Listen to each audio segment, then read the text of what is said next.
Hello. This morning I came across an article. It was about Melissa Etheridge, and she was on the Kelly Clarkson show, and she was talking about her son, remembering a funny moment when I guess he told her that he was straight. He was 11 years old, and she was recalling this, and it was just really interesting to me because I hadn't heard about Melissa Etheridge in a really long time. And I just randomly came across this article when I was trying to open up my internet browser, and it was there. And I found that to be curious. So I was like, oh, they also used the word late describing her son. So I decided to go ahead and look up her son. His name was Beckett. Apparently, he died in 2020 at the age of 21. I had no idea. Opioid overdose. It was really sad to hear that. And I'm sitting there looking at his 11-year-old photo next to the words that were talking about his death. It was just so unbelievably sad. And it really caught me off guard because as I was reading this, I was actually finding myself in tears. Like, I didn't actually cry, but my eyes were starting to get tears. And I thought, what is this about? I wasn't expecting this. What is this about? And I realized, I lost my cousin to a fentanyl overdose in February of 2023.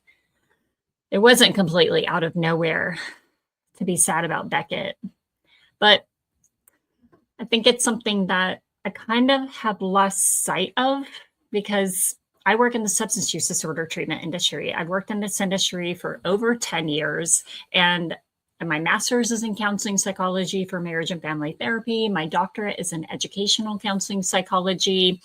And, I really was motivated to get these degrees because I actually wanted to help people. I feel like that is an overused statement, but it's the truth. Like, I really wanted to help people. I'd been through pain myself, like most of us. I'm sure we've all experienced some pain. And I just thought, I really want to learn how to be the hand to lift someone else up. Like I've had hands lift me up before as well. And it'd be great to see people get better because I've seen the opposite. I've seen people die. And my goal was to help. So somewhere along the way, I got consumed by something else rather than the idea of helping people. I got consumed and frustrated with an industry that has lost the plot in so many cases. A lot of good programs out there. I have also seen a lot of corruption where leadership meetings, they talk about census as the priority.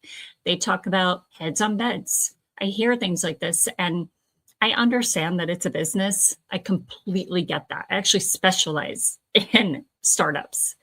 So I get that, but it's lives. It's actual lives, families that care about the people that are going into these treatment centers. These are not heads on beds.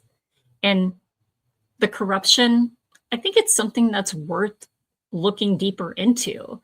There's been a lot of cases out there, and I think it's time that the public understand why this matters. I think it's time that we talk about this. So my name is Angela. I have a doctorate, Angela with a doctorate.